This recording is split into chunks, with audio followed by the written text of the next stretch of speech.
Hi guys, just out for a walk right now and was inspired to make a video about PCOS and how that has affected my weight and what has worked for me in terms of weight loss.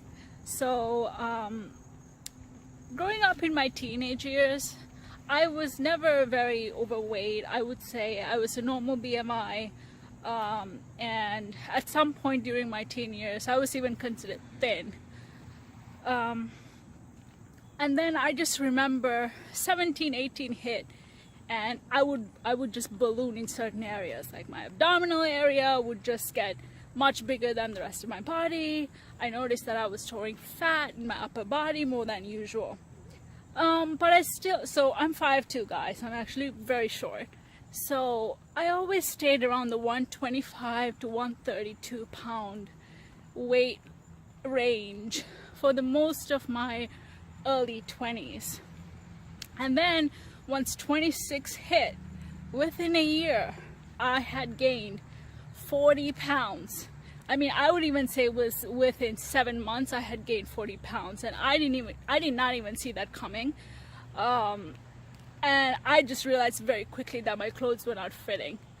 And this continued for about a year and a half to 2 years, where I was just not losing the weight and I was staying at the same weight of 165. And at that point I realized that I had to do something. And what I looked into and when I read online was, for PCOS women, the ketogenic diet is very, very helpful. So the ketogenic diet is a high fat, moderate protein, low carb diet. So I actually incorporated this beginning of this year. So January 2018 is when I started that diet, and January 2018 my weight was 165. Today, July I believe 30th or 29th, I don't even remember the date, guys, 2018, my weight is 130. So I actually have lost 35 pounds. And I would like to lose 5 more, of course, because that's the weight that I'm most comfortable at. But that just goes on to show that, you know, within a 7-month period, I just lost that weight really quickly. And the ketogenic diet really, really worked for me. And looking back, you know, when I was in college, when I was living by myself in a dorm, I just always noticed that during my college years, you know, right after I would come home during the summer, I would gain, you know, a rapid amount of weight, and then I would go back to the dorm and then stay there for like 4 or 5 months and then rapidly lose that weight. And looking back, I think one of the reasons that I was gaining so much weight when I came home for the summer was because, you know, being a South Asian family, we eat rice, breakfast, lunch, and dinner. And I think that carb loading during the summer, for someone like me who has PCOS, aka metabolic syndrome, aka insulin resistance, that was just not working very well. I mean, I remember within a summer I would go up to like 148. I would rapidly gain 23 pounds. But I never worried too much about it because I would go back to college and quickly lose that weight. The best way to not have to have your body try to produce tons of insulin is to not eat carbs. Since carbs will not be your primary fuel anymore, you switch to fat. And the beautiful thing about fat is that it has a minimal insulin response, if any.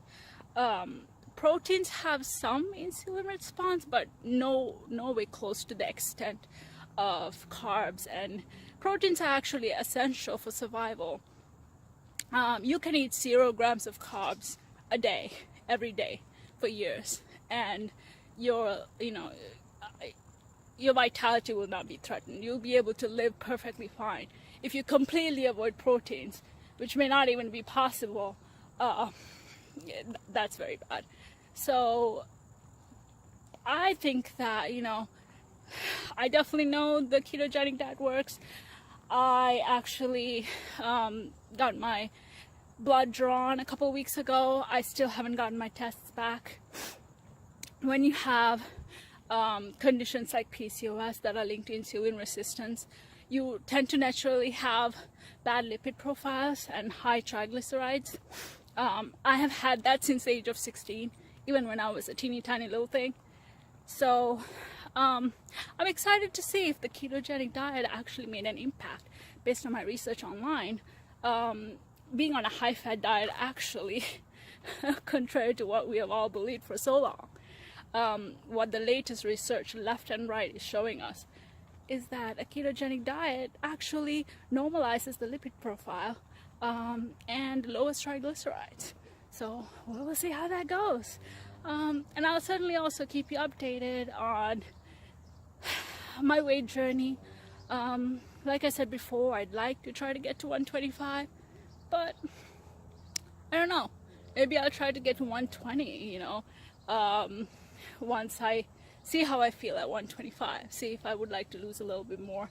Although it's really not about the number on the scale, but having a condition like this, I think having your weight under control is always beneficial, as long as you're not underweight. Alright guys, that's it for now. Please like, comment, subscribe, and I look forward to hearing from you.